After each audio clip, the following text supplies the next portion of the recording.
इस वीडियो में हम फाइनेंशियली फ्री होने के लिए 30 एसेट्स के बारे में जानेंगे। इनमें से कुछ एसेट्स आइडियाज वॉरेन बफे की बचपन की बुक 1000 वेज टू मेक $1000 से बताए गए हैं और कुछ आइडियाज वो हैं जो मेरे फ्रेंड या किसी नोन ने एग्जीक्यूट करे हैं। तो आई होप इस वीडियो को सुनने के बाद बहुत से आइडियाज आपके ब्रेन में आएंगे। So let's start my dear brothers and sisters. सबसे पहले जो लोग नहीं समझते तो फाइनेंशियली फ्री होने का मतलब ये है कि हमें इतना पैसा हर महीने मिलता रहे जिससे हमें अपनी बेसिक नेसेसिटी के बारे में ना सोचना पड़े। तो बेसिकली फाइनेंशियली फ्रीडम अचीव करने के दो तरीके हैं। 1, इतना कैश सेव कर लो कि हमें उससे पूरी जिंदगी पैसा मिलता रहे और ये अप्रोक्सीमेटली आता है 25 टाइम्स हमारी एनुअल इनकम के। यानी अगर हर महीने आपको 1 लाख रुपए चाहिए तो साल के हुए 12 लाख और उसका 25 टाइम्स हुआ 3 करोड़। अगर हमें हर महीने के 50,000 चाहिए तो साल का हुआ 6 लाख और 12 महीने के हुए 1.5 करोड़। यानी बहुत से लोगों के अकॉर्डिंग ये एक ऐसा नंबर है जिसे सेव करने के बाद हम फाइनेंशियली फ्री हो सकते हैं। सेकेंड तरीका है इतने पेपर एसेट्स जैसे कि डिविडेंड पेइंग शेयर्स एक्सेट्रा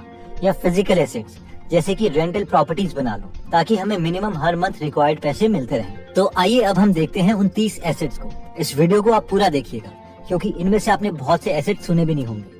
तो 30th नंबर पर आता है माइनिंग। 1848 में कैलिफोर्निया में गोल्ड रश हुआ था। सबको लग रहा था कैलिफोर्निया की जमीनों में बहुत सोना है, इसलिए 3 लाख लोग वहां पहुंचे।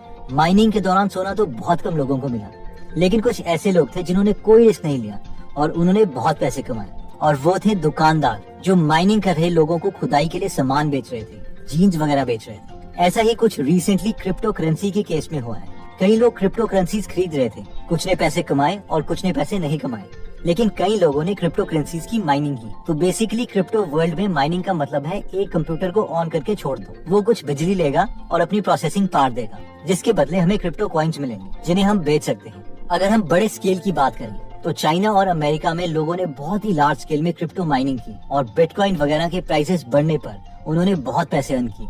छोटे स्केल में बात करें तो लोग अपने घरों में इन माइनिंग रिग्स को रखकर बहुत पैसे कमा रहे थे। एक्चुअली एसेट्स की डेफिनेशन में ये ऑलमोस्ट ट्रू एसेट था क्योंकि इसे मैनेज करने के लिए हमें अपना बहुत ही कम टाइम इन्वेस्ट करना था और इन्वेस्टमेंट हम 25 से 30 हजार में स्टार्ट कर सकते थे। 29th नंबर पर आता है प्रिपेयरिंग माइनिंग रिग्स। अब कई लोगों को ये भी रिस्की लग रहा था कि यार हम माइनिंग रिग घर में क्यों लगाएं, पता नहीं कल को बिटकॉइन या इथेरियम का प्राइस बढ़े या ना बढ़े। तो जो ज्यादा सेफ प्ले करना चाहते थे उन्होंने माइनिंग रिग्स खुद यूज करने के बजाय बेचना स्टार्ट कर दिया ताकि वो हमेशा प्रॉफिटेबल रहे। तो माइनिंग रिग्स बेसिकली आप मान सकते हैं कि एक तरह का सीपीयू का डब्बा है। 28th नंबर पर आता है माइनिंग कार्ड्स। क्रिप्टो माइनिंग में नेक्स्ट तरीके के लोग वो थे जो एक्चुअल में माइनिंग रिग्स भी नहीं बेच रहे थे, बल्कि उसके अंदर के जो ग्राफिक कार्ड्स हैं, मदरबोर्ड्स हैं, वो बेच रहे थे और तभी इन कार्ड्स का ऑर्डर करते जब एक्चुअल में डिमांड होती। कई लोगों को बीच में इसमें नुकसान भी हुआ क्योंकि ऐसा लग रहा था कि गवर्नमेंट ऑफ इंडिया क्रिप्टो को बैन कर सकती है। 27th नंबर पर आता है रेंटिंग। तो हमारे एक नोन थे जो कि एक नॉर्मल सी जॉब में थे, लेकिन वो हर साल कुछ डिफरेंट करते थे जो बाकी उन्हीं के एज ग्रुप के लोग नहीं करते थे। हर साल वो थोड़े थोड़े पैसे इन्वेस्ट करके उन्होंने अपने रिटायरमेंट तक एक रेंटल प्रॉपर्टी क्रिएट कर दी थी जिसमें 10 से 12 यूनिट्स थे और सारे रेंट पर चढ़ चुके थे। यानी अब वो फाइनेंशियली फ्री थे। इतना ही नहीं, अगर वो चाहते तो उसी बिल्डिंग में और कमरे बनाकर और रेंटल इनकम जनरेट कर सकते थे। I hope you got the point. ये एक कॉमन एग्जांपल है, लेकिन बहुत ही कम लोग इसे एग्जीक्यूट करते हैं क्योंकि एक थोड़ा स्लो मेथड है। अगर आप सोच रहे हैं कि मेरे पास इतने पैसे तो है नहीं कि मैं रेंटल प्रॉपर्टीज में लगाऊं, तो इसके लिए नेक्स्ट एसेट क्लास आपके लिए आती है और 26 नंबर पर है REIT। जिस तरह से हम म्यूचुअल फंड्स में बहुत से लोग मिलकर एक एक्सपर्ट को पैसे देते हैं कि वो बेस्ट कंपनीज में हमारे लिए पैसे इन्वेस्ट करें जिसका रिटर्न हमें मिलता है, वैसे ही रियल एस्टेट में जब हम प्रॉपर्टीज के एक्सपर्ट्स को पैसे देते हैं तो वो अच्छी प्रॉपर्टीज खरीदते हैं और उसका रेंट सब में डिस्ट्रीब्यूट कर देते हैं और ऐसे एसेट्स को REIT कहते हैं, यानी रियल एस्टेट इन्वेस्टमेंट ट्रस्ट। इसमें हमें रेंटल इनकम के साथ साथ अगर प्रॉपर्टी की एप्रिसिएशन भी होती है तो उसका बेनिफिट भी मिलता है।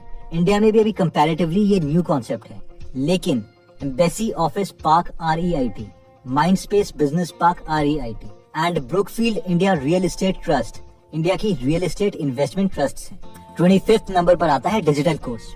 अगर हमारे पास कोई भी स्किल है, investing, video editing, real estate, digital marketing, तो इसका डिजिटल कोर्स बनाकर हम ऑनलाइन सेल कर सकते हैं। बट इसके लिए हमें मार्केटिंग स्किल्स चाहिए होंगी या ऑडियंस जो हमारे पास पहले से ही है।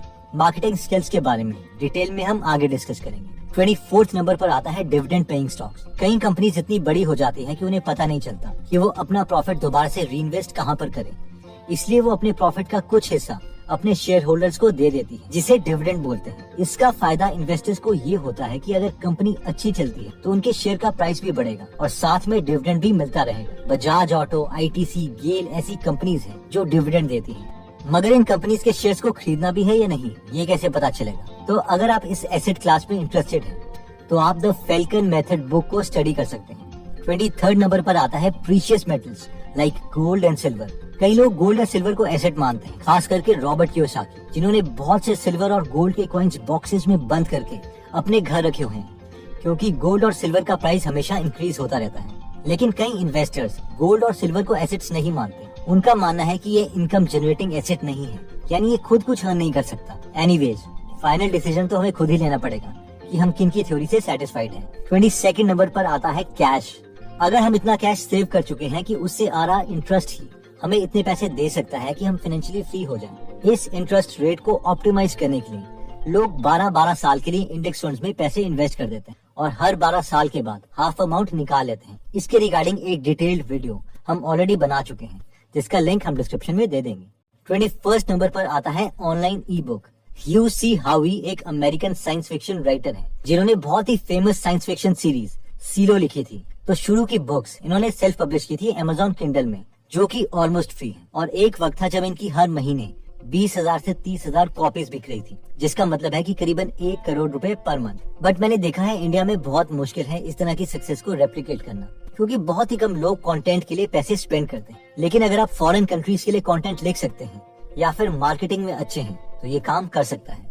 20th नंबर पर आता है रेंट योर कार। एक हमारे नोन है जो कि जॉब में है और उन्होंने अपनी एक एक्स्ट्रा कार को रेंट पर दे दिया था टूरिज्म के लिए, क्योंकि उनके कुछ फ्रेंड्स होटल्स में थे, जिससे उनकी कार की सारी इंस्टॉलमेंट्स पूरी हो गई और कार लोन खत्म होने के बाद भी उन्हें एक्स्ट्रा इनकम आती रही। इशू ये होता है कि हम एक एसेट बना के रुक जाते हैं, बल्कि रियल फाइनेंशियल नॉलेज वो है जब हम एसेट्स को लाइफ लॉन्ग बनाते रहते हैं। 19th नंबर पर आता है farming. Farming, specially mushroom farming, ऐसी चीजें हैं जिसमें काफी पोटेंशियल है, स्पेशली अगर आपके आसपास कोई मंडी है जहाँ मशरूम की डिमांड है। मेरे एक फ्रेंड एक बार अपने नोन की स्टोरी मुझे बता रहे थे कि किसी ने मशरूम फार्म खोला था और वहाँ लोग काम करते हैं जो बीच में से मशरूम निकाल लेते हैं, और वो उसके मालिक पर हंस रहा था कि मालिक कभी विजिट ही नहीं करता। लेकिन मेरे ओपिनियन में तो मालिक इंटेलिजेंट है, जिसने खुद के लिए एसेट बना लिया है और वो प्रॉफिटेबल भी है। थोड़े बहुत मशरूम बीच में गायब हो भी जाए तो किससे फर्क पड़ता है। एनीवेज, 18th नंबर पर आता है लैंड। वेकेंट लैंड में पेड मार्केटिंग से लेकर मैरिज प्लेसेस से लेकर रिटायर्ड सोल्जर्स की ट्रेनिंग सेंटर, ये सब अपॉर्चुनिटीज हैं जो अगर हमारे केस में पॉसिबल हैं तो इन्हें हम कंसिडर कर सकते हैं। 17th नंबर पर आता है high income skills. High income skills वो स्किल्स हैं जिनकी अभी मार्केट में डिमांड है और उसके लिए हमें बाकी जॉब्स के कंपैरेटिवली ज्यादा पैसे मिल रहे हैं। For example, mobile app development एक ऐसी जॉब है जहाँ पर कई फ्रीलांसर वर्क जैसी वेबसाइट्स में $1 मिलियन यानी 7 करोड़ रुपए भी कमा चुके हैं। इसका फायदा ये है कि हम एज अ फ्रीलांसर यूएस जैसी हाई पेइंग क्लाइंट्स को भी टारगेट कर सकते हैं। 16th नंबर पर आता है फ्रीलांसिंग। सो फ्रीलांसिंग सिर्फ एप्लीकेशन डेवलपमेंट के लिए नहीं है, बल्कि हम बाकी चीजों में भी कर सकते हैं। मेरे ओपिनियन में ये सबसे बेस्ट तरीका है अपनी स्किल को डेवलप करने का, क्योंकि हमें मौका मिल जाता है रियल प्रोजेक्ट्स पर काम करने का। इसलिए अगर हम कोई नई स्किल सीख रहे हैं और साथ में हम फ्रीलांसर बन जाते हैं तो हम बहुत जल्दी अपनी स्किल को इम्प्रूव कर सकते हैं। अगर हम लर्निंग स्टेज में हैं तो फ्री में भी हम काम कर सकते हैं। 15th नंबर पर आता है मेक योर ओन एप्लीकेशन। अगर आप ऐप डेवलपमेंट में अच्छे हैं और आपके पास कोई इन्फ्लुएंसर फ्रेंड है या ऐसा इंसान है जो मार्केटिंग में अच्छा है, तो आप दोनों मिलकर पार्टनरशिप में कोई प्रोडक्ट बना सकते हैं। और अगर ये सक्सेसफुल हो गया तो आप दोनों बहुत जल्दी फाइनेंशियली फ्री हो जाओगे। 14th नंबर पर आता है equipment. Automatic paper plate making machine, डोना making machine, paper cup making machine, ऐसे इक्विपमेंट्स हैं जिनकी कॉस्ट 1 लाख रुपए के आसपास है, जो हमें काफी अमाउंट अर्न करके दे सकते हैं। अगेन प्रोवाइडेड इसमें हमारे पास ऑलरेडी कोई नोन होना चाहिए जो हमसे ये सब लेने के लिए पहले से तैयार हो, वरना इन्वेस्ट करने का फायदा नहीं है। 13th नंबर पर आता है एफिलिएट मार्केटिंग। अगर हम मार्केटिंग में अच्छे हो गए हैं लेकिन हमारे पास हमारा प्रोडक्ट नहीं है, तो पहले हम दूसरों का प्रोडक्ट सेल कर सकते हैं और हर बार किसी का प्रोडक्ट सेल करने पर हमें कुछ कमीशन मिलेगी। नए स्टार्टअप्स हमें नॉर्मल साइनअप्स के लिए भी अच्छे पैसे देते हैं, स्पेशली जब वो कस्टमर एक्विजिशन स्टेज में होते हैं, जैसे कि अपस्टॉक पर यूजर जो इनके प्लेटफॉर्म में फ्री में डीमैट अकाउंट खोलता है उन्हें 400 रुपीज पे करते हैं। 12th नंबर पर आता है यूट्यूब चैनल। वैसे इसमें बहुत सी वीडियोस बन चुकी हैं एंड आई होप हम सब इससे फैमिलियर भी हैं। ये एक हाई इनकम स्किल है। अगर आपके पास ऑडियंस है तो वी कैन अर्न मनी और जल्दी हम फाइनेंशियली फ्री हो सकते हैं। मुझे इसके बारे में थोड़ी बहुत नॉलेज है, तो अगर आप इसमें इंटरेस्टेड हैं तो आप कमेंट कर सकते हैं ताकि मैं एक पूरा डिटेल्ड कोर्स बनाने की कोशिश करूँ। 11th नंबर पर आता है रॉयल्टी। हमारे नेबर थे जो कि एक टीचर थे, तो उन्होंने अपने स्कूल स्टूडेंट्स की प्रैक्टिकल्स के लिए 1-2 बुक्स लिखी थी। अब ऑब्वियसली उनके स्कूल के स्टूडेंट्स तो उन्हीं की बुक्स खरीदेंगे जिनके लिए उन्हें बार बार कमीशन मिलती रही। I mean 10-15 साल तक कंटिन्यूअसली यही चलता रहा। 10th नंबर पर आता है बॉन्ड्स। अगर कंपनी के शेयर्स खरीदना हमें रिस्की लगता है तो शेयर्स के बजाय हम बॉन्ड्स खरीद सकते हैं। बॉन्ड्स का मतलब है कि हम कंपनी को उधार दे रहे हैं। अगर हमें कंपनीज पर विश्वास नहीं है तो हम reserve bank of India RBI से भी बॉन्ड्स खरीद सकते हैं। अभी इसमें 7.15% रेट अवेलेबल है, जो कि ज्यादा है FD से। 9th नंबर पर आता है एजेंट्स। मेरे एक फ्रेंड है जो कि क्वालिटी इंजीनियर थे और उन्होंने अपनी वाइफ को LIC एजेंट बनवा दिया, और क्योंकि बीइंग अ क्वालिटी इंजीनियर उन्होंने काफी पॉलिसी सेल की। तो I hope you got the point कि हाई पेइंग जॉब वाले भी अर्न कर रहे हैं। जहाँ तक कमीशन की बात है तो LIC की वेबसाइट के अकॉर्डिंग अगर हम 2000 रुपए वाली 10 पॉलिसीज भी पर मंथ सेल करते हैं तो साल की हमारी कमीशन बनती है 10,08,000 रुपए।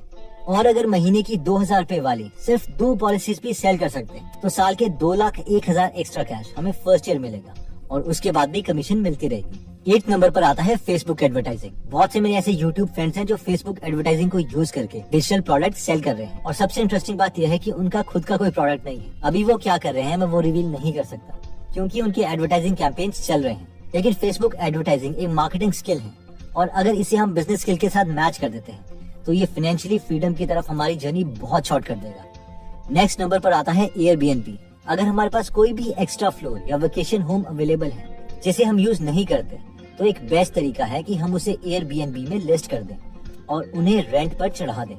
जिन्हें नहीं पता, Airbnb एक एप्लीकेशन है जिसमें हम अपने घर का प्राइस और फोटोज लिस्ट कर सकते हैं, और छोटी सी कमीशन के बदले टूरिस्ट उसमें रह सकते हैं। टूरिस्ट की आइडेंटिटी Airbnb से वेरीफाइड होती है। अगर हमारे घर में टूरिस्ट तोड़फोड़ करते भी हैं तो Airbnb 7 करोड़ तक का इंश्योरेंस हमें देता है। तो अगर आपका घर किसी ऐसी जगह पर है जहाँ पर टूरिस्ट आते हैं तो ये बेस्ट सोर्स ऑफ इनकम बन सकता है।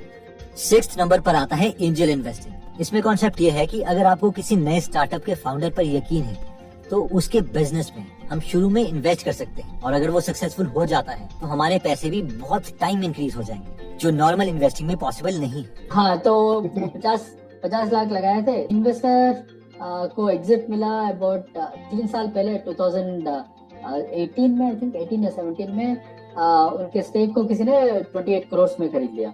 वैसे ये ऑप्शन हर किसी के लिए अवेलेबल नहीं है क्योंकि मैक्सिमम केसेस में इसके लिए हमें अक्रेडिटेड इन्वेस्टर होना पड़ता है। इंडियन गवर्नमेंट के अकॉर्डिंग जो ऑर्गेनाइजेशन सेबी से रेगुलेटेड नहीं है, अगर हम उन कंपनीज में इन्वेस्ट करना चाहते हैं तो हमारे पास कम से कम 5 करोड़ रुपए होने चाहिए लिक्विड फॉर्म में, और साल के ग्रॉस 50 लाख रुपए इन्वेस्ट होने चाहिए। अब आप सोच रहे होंगे कि अगर हमारे पास इतने पैसे होते तो हम तो पहले से ही फाइनेंशियली फ्री होते। And yes, you are right, but ये पॉइंट था तो आई थॉट कि मुझे शेयर करना चाहिए। 5th नंबर पर आता है बिजनेस।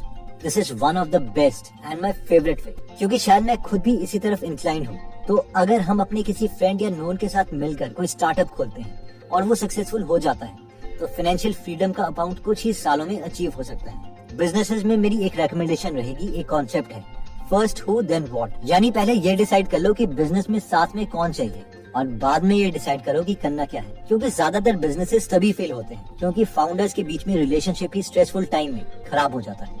4th नंबर पर आता है index fund. Index fund is one of the easiest way financially free बनने का। इसमें सबसे अच्छी बात यह है कि हमारे पैसे ऑटोमेटिकली कटते रहेंगे अगर हम सिर्फ स्टार्ट करते हैं तो। लेकिन इसमें इश्यू ये आता है कि ज्यादातर लोग इसमें इन्वेस्ट नहीं करते हैं क्योंकि उन्हें लगता है कि बहुत ज्यादा टाइम लगेगा, और एक्चुअल में लगता भी है 10, 20, इवन 30 साल तक। बट अगर हम वैसे भी किसी न किसी गोल के लिए लॉन्ग टर्म प्लानिंग कर भी रहे हैं तो हम इसे कंसिडर कर सकते हैं। 3rd नंबर पर आता है sell designed T shirt online. Again, अगर आप फेसबुक एडवर्टाइजिंग में कंफर्टेबल हो या फिर आपका कोई नोन है जो FB एडवर्टाइजिंग में कंफर्टेबल है तो हम डिजाइन्ड टी-शर्ट सेल कर सकते हैं। अगर आप डिजाइन टी-शर्ट के बिजनेस में इंटरेस्टेड हैं तो बेस्ट वे यही रहेगा कि हम ऑलरेडी सक्सेसफुल लोगों के काम को पहले देख लें जो ऑलरेडी इस चीज में सक्सेसफुल हो जाते हैं। खुद के एक्सपेरिमेंट्स में टाइम वेस्ट ना करें। 2nd नंबर पर आता है मैनेजिंग अ BPO। BPO यानी बिजनेस प्रोसेस आउटसोर्सिंग।